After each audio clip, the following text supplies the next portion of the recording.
Hey everybody, what's going on? This is Matt, and welcome to week 4 of the Language Learning Mastermind group. I'm excited to share some of my language learning progress and, of course, just talk about language learning in general. And with all that being said, let's go ahead and get started. So, I wanted to start off things talking about my Russian progress for the week. And Russian, once again, went really well. I'm just slightly below my goal, but I'm recording this as of Sunday morning. So, still time to kind of get that 7 hours in, but pretty much just 15 minutes shy of that goal. But really, Russian was really good this week. I predominantly focused on vocabulary with about 75-ish% of my time going towards vocabulary acquisition, and then the remainder being a little bit of grammar review. And so in these early stages, it's once again just really focusing in on acquiring a ton of words and getting some foundation in the language, just understanding how things work in terms of grammar, and not mastering those concepts, but just some sort of foundation from a vocabulary and a grammar perspective. So, I was very consistent this week, doing Russian every single day, which I feel really good about. It has been a little bit tricky getting in more time, and just because things have been busy. But I've been thinking of some ideas to get some more Russian in, just to get some more exposure in on a daily basis, which I think will help overall. And so, just overall, just a pretty good week with Russian. Steady progress, and steady progress on the both the vocabulary and grammar front. So, just to go into a little bit more detail with the vocabulary. So, probably the biggest thing that I'm working on is just getting a foundation in vocabulary in Russian. And there's a lot of different ways that I'm approaching this, but the kind of main point is to get as many of the most common words in the language as possible. And so, kind of, I have a curated list of the 1,000 most common words in Russian by frequency, but I'm also looking at lists like the common adjectives in Russian, or common verbs, common prepositions, because while some of these words may not necessarily be on the top 1,000 word list, or they might just be somewhere, maybe further down on along that list, I'm just kind of focusing in on common high impact words to learn. And so that's basically, like I said, common adjectives, common verbs, the top 1,000 words in the language, prepositions, things like that. And basically, I have these curated lists that I'm using and learning through flashcards, SRS flashcards. Um, and I know that there's a lot of people that don't necessarily like the SRS flashcard method. I do think that they are effective, especially early on in the language learning process. But I think for me, it's important to me just to try to get some sort of foundation before diving into other methods, whether that's reading or whatever, because I do think that reading is very effective for vocabulary acquisition. And while I could do something like the mini stories on Link just right away.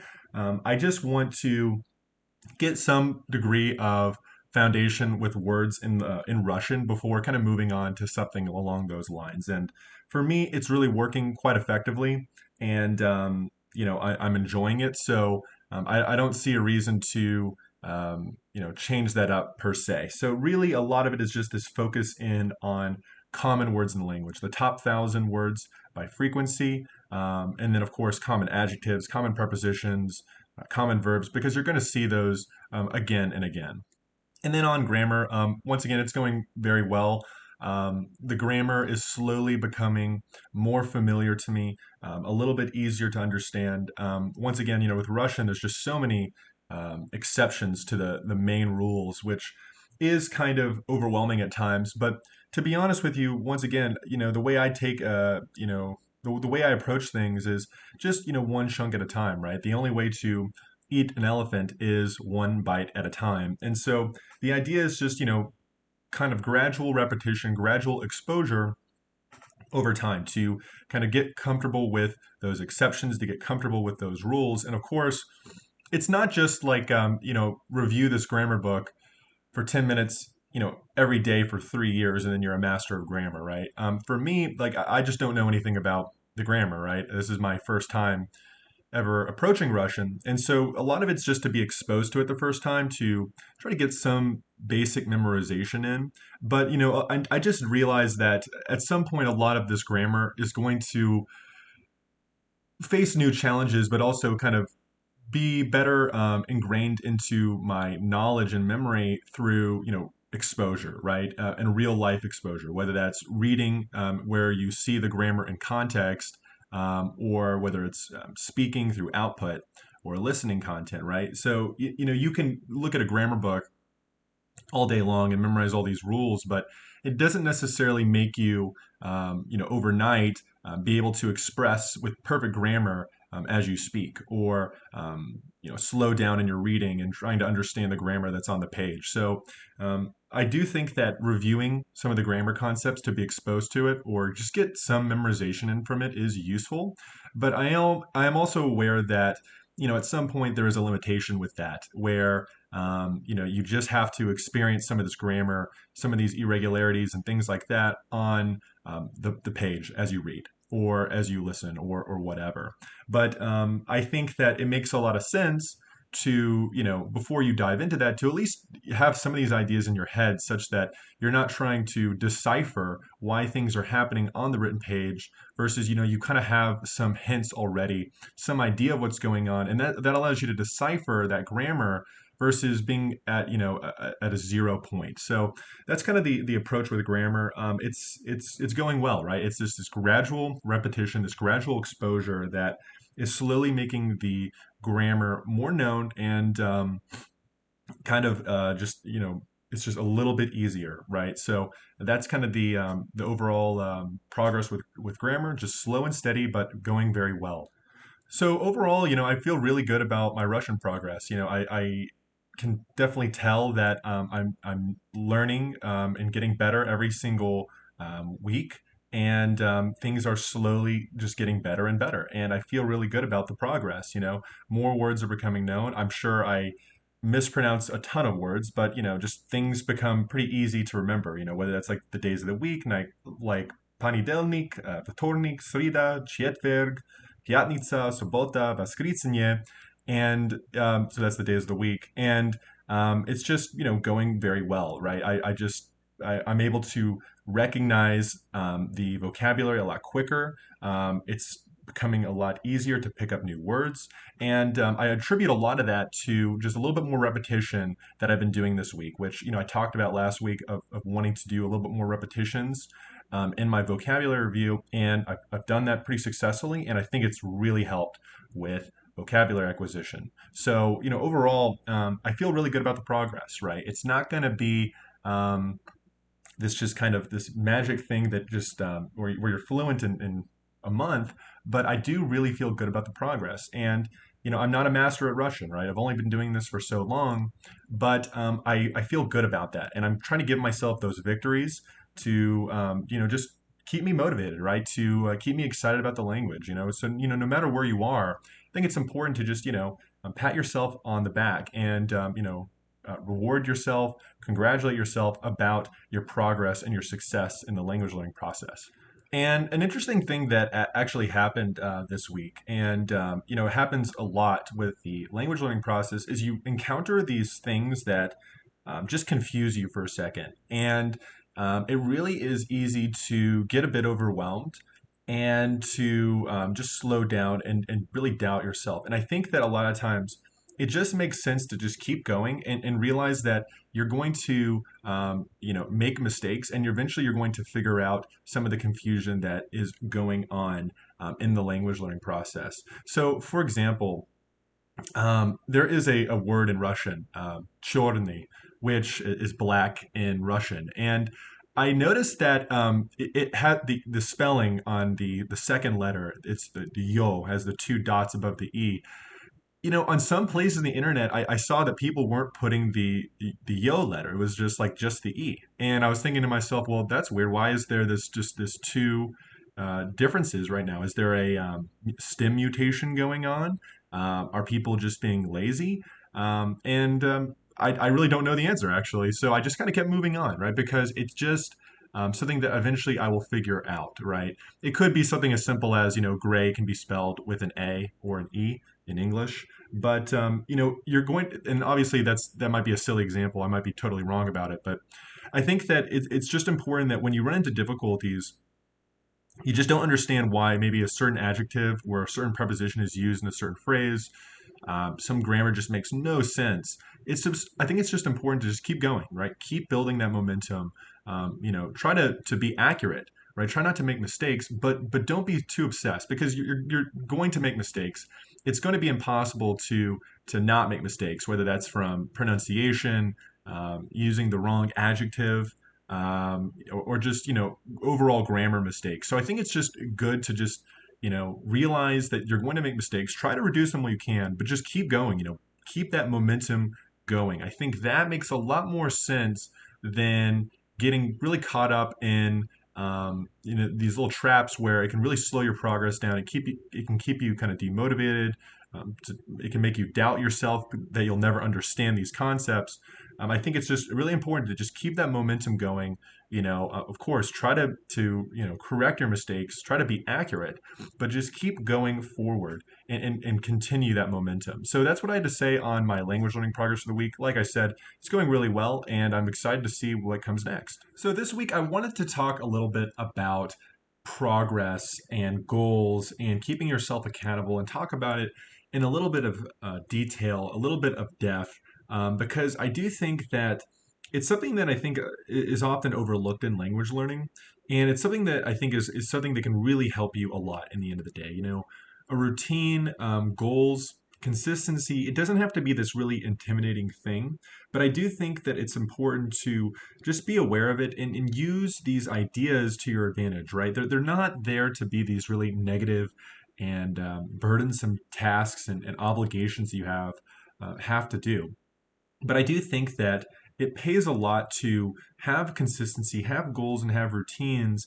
But also, beyond just the obvious with that, I think it's important just to think about, why routines are important, why, goals are important. And what are some of the downsides and situations that can happen when you don't have these things in place? So I think one of the first things that to just be aware of is the fact that in a lot of cases, when you have goals, when you have routines, it creates this level of structure of you being able to make a certain amount of progress, in a certain amount of time, right? Like you have this kind of goal, you have this kind of clear idea, this clear thing that you can rely on to, kind of gauge yourself about how much effort and work you want to put into the language learning process. So maybe that is something like you want to study for 5 hours every single week. Maybe it's you want to learn a certain number of words or do a certain activity. And I think it's important to have these kind of benchmarks there because, you know, when you just rely on yourself, right? When you just rely on when you feel good, when you are just wanting to do language learning, I have noticed that in many cases, including for myself, that because language learning takes so long, it's just so easy. It's so easy to quit the language learning process. It's just easy to get busy and to not get motivated, and your language learning just kind of falls off a cliff. And then one day you kind of go back and return to language learning, and then the same thing happens. And I think this is a big component why a lot of people quit language learning or learning a language in general, is that there's no kind of there's no order behind the studying. There's no kind of plan in place, right? There's no plan in terms of what you want to do, what you want to do every single week with language learning, where you want to go, how you're going to go about it. And with like any activity, it's just easy to lose motivation when you face struggles, or just to kind of just get off of the path just a bit. But that being said, though, the thing is, especially at the beginning, I think that language learning is one of those things where you just don't have as much flexibility as you do kind of later down the road. So, for example, right at the beginning stages, you're going to just have to get that base vocabulary, that base foundation in the language, and then hopefully with more words, with more skill, more experience, you can move on to a more diverse range of activities, whether that's listening, speaking, fun and compelling activities like Netflix shows or whatever. And at the beginning stages, there's that novelty. But if you don't have that plan, you don't have that consistency, I really can see why a lot of people just kind of give up on language learning. They give up on the process. Or even if you're kind of not a beginner, it's just really easy to just quit and really not get to that next level, that next stage, whether that's intermediate stage, advanced stage, because there's no order to things. This is something that I've encountered plenty of times, and one of the biggest things that was really successful, really helped me to be successful with language learning was consistency, right? To have a plan about what you wanted to do, how much you wanted to study and go about it. I mean, there are apps out there or programs where, you follow the lessons, you follow the rubric that's outlined for you, but you still have to go in and do the language learning content, right?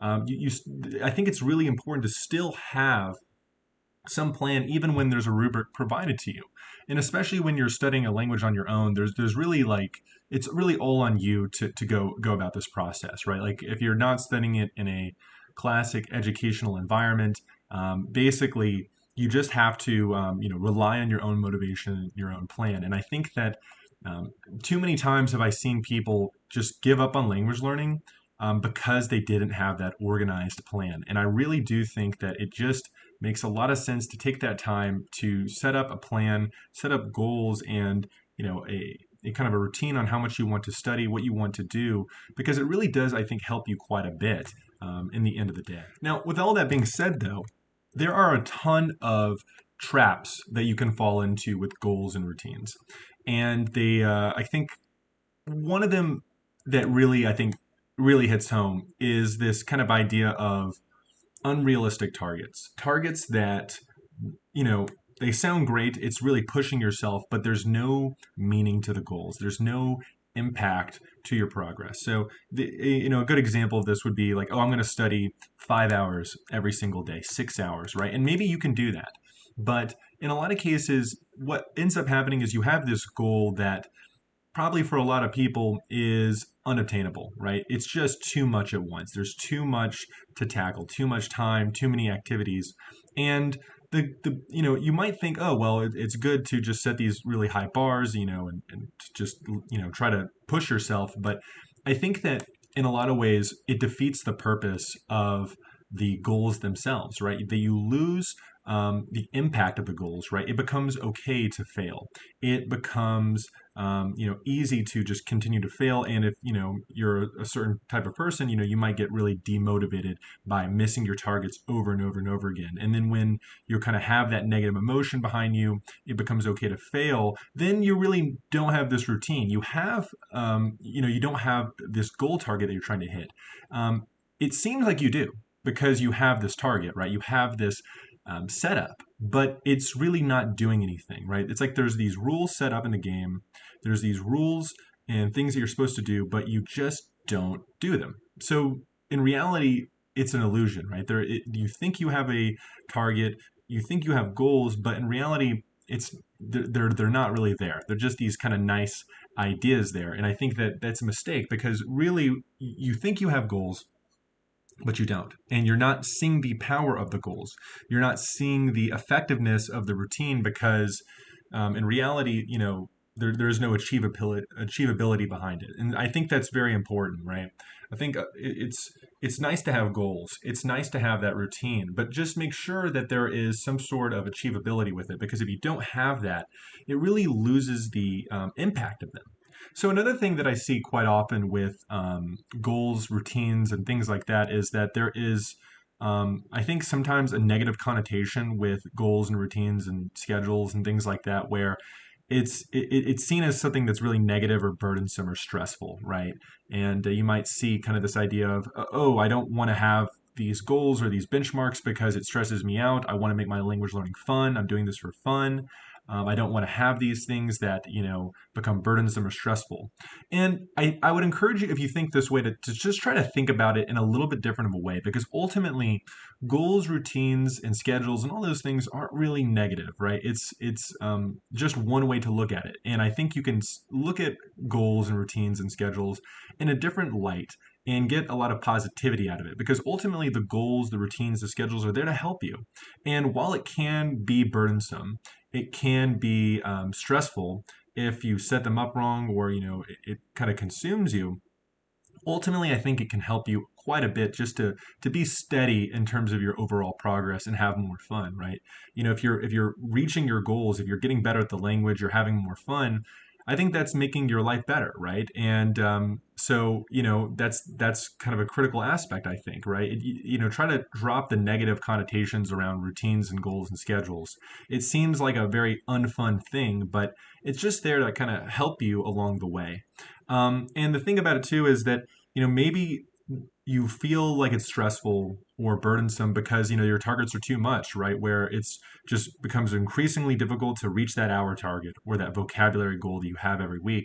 If that's the case, just lower your target, right? Lower your target to something more manageable or something in line with what you want to put into language learning, right? You don't have to put in 5 hours every single day. Maybe it's just an hour or even less. So I think it's all about just trying to keep you on along this path of consistency and of steady results, right? It's there to help you. It's not supposed to be this negative and burdensome thing. And I think that the first step is to try to reframe the way you think about goals and tracking and all those things into something that's very positive, because that consistency, that plan, I think really, really does help you a lot. And ultimately, one thing that I found is that, once you kind of get that momentum, once you kind of get that, just that initial result from the goals or the routines, it becomes very easy or a lot easier to just meet those hour targets or meet those vocabulary targets or whatever your goals are every week. And I would encourage you to think about, if you're going to set goals, to set them on a weekly basis, because in my opinion, it becomes a lot less stressful. Because, if you don't want to do something on Tuesday, you're just not feeling it, you had a bad day, it's fine, right? You're just there to, you can just meet the weekly target, right? If you have a daily target, I think there's more stress and pressure to hit the target every single day. But when you have like a weekly time frame or even like a 2 week time frame or a monthly time frame, it's a little bit easier to kind of have some more balance with things. But ultimately, what I found is that when you kind of have that consistency, you get in that momentum of language learning, it becomes really easy just to hit the targets. Like even with my Russian, like I really don't even think about the hour totals that much. I mean, it just kind of happens. I get into that consistency and routine. I like learning the language, and I get to the hour total. And sometimes I do have to motivate myself just a little bit. But a lot of times, I'm just there. I want to learn some Russian, right? And then my hour totals come in there. But of course, I want to make sure that I'm getting a steady amount of progress every single week. But ultimately, I think that if you stick with these plans, what will happen is that it'll just become easy. You'll hit those targets, you'll hit those goals, and you'll just kind of slowly be making that steady progress. And if you find yourself really just still, even after a really long period of time, facing struggles of reaching those targets, then I think that two things to ask yourself is one, are you having fun, right? Could you be doing things that are more effective or more fun in your language learning process? And the second thing would be, do you really want to learn this language, right? I mean, maybe you don't. Maybe it makes more sense to do something else. And that's why it's so burdensome. But, it also could be that you need to have more fun in the language process. You need to change your method up. You need some novelty or something along those lines. But what I found is, when you get that routine and consistency, a lot of times it becomes very easy to just hit the targets and keep making your goals, or every single week. But the interesting thing about it is that it's at times like this where you think, I don't need goals anymore. I don't need tracking. I'm good. And even in times like this where like I've tried periods of time where I didn't do any tracking or goals, I found it then, even though I was kind of hitting those targets all the time, right? Just from wanting to learn the language, just not having the targets, just not having the routine and the tracking, caused me to fall off in the language learning process. So it's kind of a weird dynamic, right? Where I still think that you want to have the tracking, you want to have the goals and targets, But just realize that I do think that in a lot of cases, once you get into that routine and that momentum of the language learning process, it becomes, pretty straightforward in terms of hitting the targets every week, because you have that motivation, you're seeing results, and it's not like this, thing that you have to get yourself to do every single day, and it's just this terrible task, right? I do think that there is, this ease factor that gets improved over time. But even with that ease factor, it's good to have the goals because I do think that the goals are doing something underneath the hood to keep you going, right? Because once again, if you don't have the tracking, you don't have the targets that you've met, it's very possible that that motivation and that ease of reaching those targets can be lost. So just be cognizant of that. And that's pretty much what I had to say on goals and routines for this week. So I wanted to try out a section this week, which was basically just kind of something to kind of inspire everybody to, kind of success stories with language learning, things to just keep you motivated to just think about that will kind of help you along your language learning journey. And of course, if you have an experience that you think will be kind of, very motivating for someone, whether that was just a small victory you had, a success story, overcoming an obstacle, definitely share it in the comments because I think that a lot of people can get value out of that. But what I wanted to talk about actually was Benjamin Franklin, which I made a video about with language learning and history, and I plan on making some more videos on this series later on. But there's a lot of I think inspiration that can be gathered kind of from Benjamin Franklin and the language learning process. So Benjamin Franklin's a pretty interesting character. He was serving as a diplomat during the American Revolutionary War in France, where he basically used a ton of French, right, in his kind of just conversations and interactions with the French people. And he actually had quite a bit of language learning experience, beyond that with Italian, for example. And, I have a whole video on it, so I won't kind of recap the whole thing. But I think that just taking a step back, something that can be kind of inspiring is that, he was able to, learn French and accomplish, a pretty high skill level, albeit with, some mistakes and grammar mistakes, you know, a really long time ago, right? At a time where you did not have the resources that we have today, right? There was no beginner apps, or anything like that, right? A lot of it is just really coming down to, having to look words up in a dictionary to learn the language purely from reading, or just a very limited amount of content that you can use to learn the language. And he was able to, accomplish, high skill level in French despite all of that, right? So I think that when you look at situations like that, right, where someone was able to learn the language, especially with so many resources that we have today, like they were able to do it without those resources, with less content, and probably it being a lot more difficult and tedious of a process, you can do it too. So I think that it's important to have that confidence, to believe in yourself that you can do it. I mean, it's easier now than ever to learn a language and reach a high skill level. And so, Benjamin Franklin is just one example of many people that, have learned languages with far less resources and having to go through very tedious methods and just and use resources that were limited in comparison to what we have today. So I think that, when you look at what people were able to accomplish in the past, there's no reason why you can't do that today with all the technology and advantages we have today. So just kind of a small little segment here for inspiration for you in terms of, you can do it with your language learning process. And once again, if do you have an inspiring story, maybe you overcame an obstacle recently, and it might be helpful to others if you shared that in the comments, for example. So now I wanted to talk about just a weekly recap and accountability for the coming week. So how did your language learning go this week? What did you do right? Like, what was a big victory this week, and what didn't go so well? Do you have goals and routines? Where do you stand with that? Right? Do you feel like you could ramp it up? Do you feel like it's a little bit too burdensome right now, and it makes a lot more sense to bring it down? I think it's really important to once again to just take a couple of minutes to just think about what went right this week and what went wrong, and where can you find improvements and efficiencies, because we can always get better in our language learning. We can always find more effective methods or better ways to do things, ways to have more fun.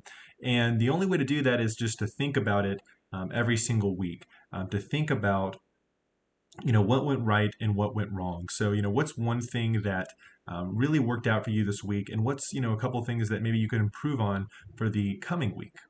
And of course, something else that is worth doing just ever so often is to take a look at your progress for the longer term, right? So as January kind of comes to a close here, what went right this month? How was your language learning this month? And how do you want to do things moving on to the next month or the next couple of months? And if you have longer term goals, maybe over maybe 3 months or 6 months or something along those lines, are you on target? Are you on track? Because while it's very easy at times to measure our weekly progress or our daily progress, sometimes it just makes a lot of sense to go back and revisit your annual goals or your monthly goals or your kind of mid-range targets and just make sure that, hey, am I on track? Do those goals still make sense? Maybe you're kind of under target and you kind of realize, oh, I need to do something different because I am well below where I need to be at this period in time. Now, granted, we're only in January, but it's still worth thinking about it. And also just to look at your longer term goals and just ask yourself, do these goals make sense? Or can I change them up a little bit? Or does it make sense to add something? And I think the last thing that I would ask is, what were, the things that, you could do better from a fun perspective? I think that it's really important to have fun in language learning, right? It's good to be efficient and of course, improving the language. But what's one thing that you can do, for the coming week that's going to be fun? That's going to be this really enjoyable experience. Maybe it's starting a new book in a language or starting a Netflix series. Always try to just think, hey, what can I do for fun in the language learning process this week, or what can I do to have more fun? I think that's very important. Oftentimes, it's really very easy just to kind of get locked in on this idea of, okay, I just need to learn more vocabulary words, or I need to get this grammar down, or just reduce my accent, or something along those lines. And just think, what's the thing I'm going to do for fun this week, or how am I going to have more fun in my language learning, so that when we're having more fun, it's just going to make for a better experience in the long run. And so that's what I had for this week's Mastermind video. If you have, anything that you would like to share, maybe it was things that you learned this week in your language learning, things you could improve on, definitely leave a comment. I do think that there is a lot that can be gained from reading about other people's experiences and just taking what works and realizing some of the mistakes that people have made so that you can have more fun in your language learning and be more efficient. And so, to all the people that comment, thank you for your comments and your, sharing your experiences and your tips and strategies. I really appreciate it. And I'm sure that a lot of other people do as well. So that's what I had to say. Let me know what you think, and I'll see you in the next video. Take care.